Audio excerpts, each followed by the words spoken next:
Currently, we have over 100 members, and there are members that are, a majority are, the ones that just like to sit back and look, and that's okay. But we have a really good team put together that I can trust, and it's really nice to know that we're all working on one team. And if I need help with something, another one's like, yeah, how can I help out here? Or if I need ideas, I bounce off ideas off of them back and forth, so that way we come up with something that's really great for the students. My name's Lucio. I'm the president of the Astronomy Club. I used to be the vice president whenever we were the Physics and Astronomy Club, but we got rid of the physics just so that way we could attract more students. So planning events takes a lot of effort. So we have contacts at the Lunar Planetary Institute next door. We're currently trying to plan something with that. We also have our contacts in Johnson. That took a lot of effort to get that together, and it was it took all summer to get that prepared. And whenever we finally were prepared in the fall to say, hey, this is what we're doing, we had some students that were like, okay, I want to get in on this. And then we had students that have never interacted with us before and hopped in on the event to get in so that way they could see Johnson. I've tried to get on a personal level with all my members. I try to say, be as transparent as possible. I'm not an astronomy major, I'm a communications major. And so I try to say, hey, so can you tell me a little bit more about you? I got a couple people that are actually working in NASA right now.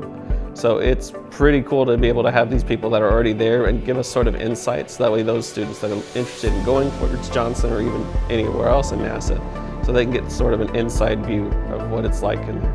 For instance, getting together that whole Johnson thing, that was a lot. But I was able to actually, communicate with the school, and I wanted to see if we can get a connection to NASA, and eventually I was directed to someone that was a liaison for them, and then we eventually got to talking to somebody from NASA.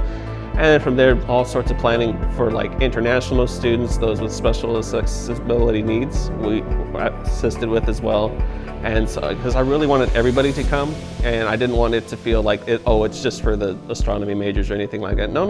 The whole point of NASA and that whole trip was to show that you don't have to be an astronomy major or a physics major or an aerospace or anything like that. You could be anything and you could still work there.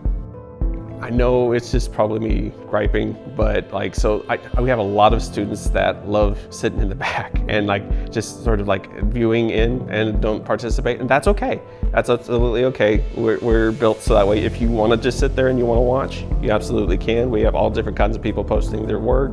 We have people ranging from equipment that is high tech and expensive to people that just have started telescopes or even just pulling up their cell phone and took a blurry photo. That even just because you have a blurry photo of the moon or something like that doesn't mean that you aren't exploring space. And in fact, that's the baby steps into getting into astrophotography. And that's what I'm trying to show all the students that do come in. I think, so I know it's cheesy, but one of the things that I love absolutely above all else is to be there whenever it's their first time looking through a telescope.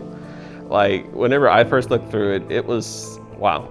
I looked at the Orion Nebula. It was one of the first things I looked at, and that kind of sparked my whole thing for space again. And I really wanted to start a club, and that's how I met, Aaron, and he used to be the president, and that's how one thing led to another. And that's what I love most of all, to be there to experience their first time looking into space and then to see their world completely change. And it's just a really beautiful feeling.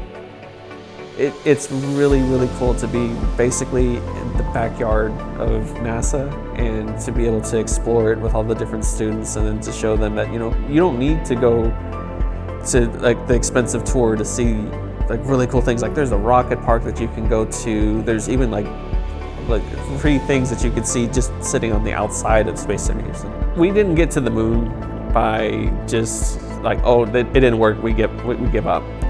We got to the moon because we all worked together. We all were okay, did this work? No. Did this work? No. And we kept on trying until something did work.